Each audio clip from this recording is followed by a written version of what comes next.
दोस्तों, क्या इंसानों के लिए इमोर्टैलिटी यानी हमेशा के लिए जिंदा रहने का तस्वर हो सकता है? हमेशा की जिंदगी का ख्वाब इंसान हजारों सालों से देखता आ रहा है, लेकिन क्या ये कभी हो सकता है? इंसान हमेशा जिंदा रहना चाहता है और कायनात के तमाम राजों से पर्दाफाश करना चाहता है, और कई आब हयात जैसी कहानियों में ऐसी ख्वाहिशात का जिक्र आता रहता है। लेकिन क्या ये मुमकिन है कि इंसान इमोर्टैलिटी यानी हमेशा की जिंदगी हासिल कर सकता है, चाहे वो साइंसी एडवांसमेंट्स हों या आब हयात की सूरत में? जिंदगी से मौत के मराहिल को समझने के लिए हमें सबसे पहले एजिंग को समझना होगा कि इंसान बूढ़ा क्यों होता है। दरअसल इंसानी जिस्म में क्रोमोसोम्स के अंदर मौजूद जीन्स इसकी बढ़ोतरी के जिम्मेदार होते हैं, जो कि DNA में मौजूद होते हैं। ये क्रोमोसोम्स ही इंसानी बनावट और उसकी तरतीब के जिम्मेदार होते हैं और अपने माँ बाप की हेरिडिटी यानी वरासत के मुताबिक इंसानी जिस्म को ढालने के जिम्मेदार होते हैं। यानी कि क्रोमोसोम्स में ये हेरिडिटी सेव होती है कि हमारा जिस्म किस तरह बढ़ेगा। क्रोमोसोम्स के सिरों पर DNA को ढकने के लिए कैप्स मौजूद होती हैं। ये कुदरती कैप्स का ताल्लुक उम्र बढ़ने के साथ साथ लाइलाज बीमारियों से भी होता है। इंसानी सेल्स DNA के अहकामात के मुताबिक तकसीम होते हैं और अपनी कापियां तैयार करते हैं। इस अमल को माइटोसिस कहते हैं। और कापीज के बाद हर सेल्स के अंदर क्रोमोसोम्स के गिर्द टीलोमेयर की कैप बनती है और उम्र बढ़ने के साथ साथ ये टीलोमेयर छोटे होते चले जाते हैं, यहाँ तक कि ये टीलोमेयर बिल्कुल खत्म हो जाते हैं और एजिंग का प्रोसेस शुरू हो जाता है, जिससे हमारी जिस्म खुद को रिफिल या रिस्टोर करना बंद कर देती है और हमारे चेहरे पर झुर्रियां नमूदार होना शुरू हो जाती हैं।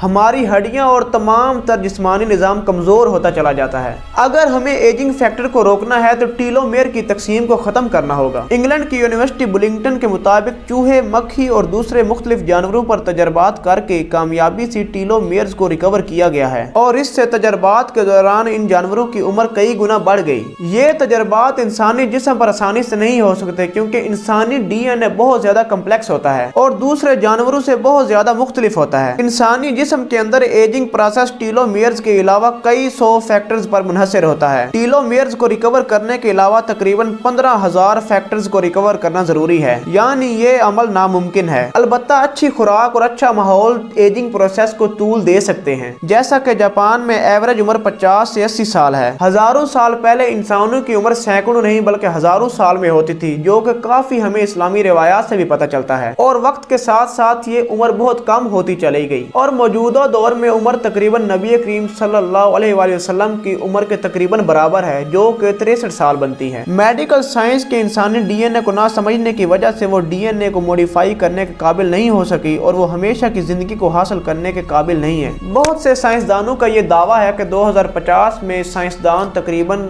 हमेशा की जिंदगी को हासिल करने के काबिल हो जाएंगे। साइंस की तरक्की के साथ हम इस काबिल हो जाएंगे कि इंसानी याददाश्त को डाटा की सूरत में डाउनलोड करके रोबोट में अपलोड कर दिया जाए। थ्योरेटिकली तो इस रोबोट को ऐसा लगना चाहिए कि वो जैसे एक गहरी नींद से उठा है, लेकिन क्या रियल में ये मुमकिन है? इसको साबित करने के लिए 2014 में एक बहुत दिलचस्प तजर्बा किया गया। इस तजर्बे में एक राउंड वर्म के दिमाग को स्कैन करके रोबोट में अपलोड कर दिया गया, जो बाद में ऐसे ही हरकत करने लगा जैसा राउंड वर्म कर रहा था। मतलब ये तरीका सच में काम कर रहा था। और इसके बाद एलन इंस्टीट्यूट में ऐसा तजर्बा चूहे पर किया गया और उसके दिमाग को कंप्यूटर पर डाउनलोड कर लिया गया। इस मकसद के लिए उन्हें इस चूहे के दिमाग को 25,000 मुख्तलिफ हिस्सों पर बांटना पड़ा और हर हिस्सा 40 नैनोमीटर से भी छोटा था, यानी रेत के जर्रे से भी छोटा था। लेकिन इंसानी दिमाग पर इस अमल को करने के लिए सदियां लग जाएंगी, क्योंकि इंसानी दिमाग का साइज और न्यूरॉन्स का स्ट्रक्चर बेहद पेचीदा है। अगर कभी ऐसा मुमकिन हो तो असल सवाल ये है कि इंसानी जज्बात और रूह का क्या होगा। यानी इंसानी दिमाग अभी भी साइंस के लिए एक ना सुलझने वाली पहेली है और जदीद मेडिकल साइंस इंसानी दिमाग को कौन से फैक्टर्स बूढ़ा करते हैं इनको समझने से भी कासिर है और वो अभी भी इस बात पर रिसर्च कर रही है। समंदर की तह में मौजूद जेलीफिश मौत के करीब आकर अपने आप को रिकवर करके नई जिंदगी हासिल कर लेती है,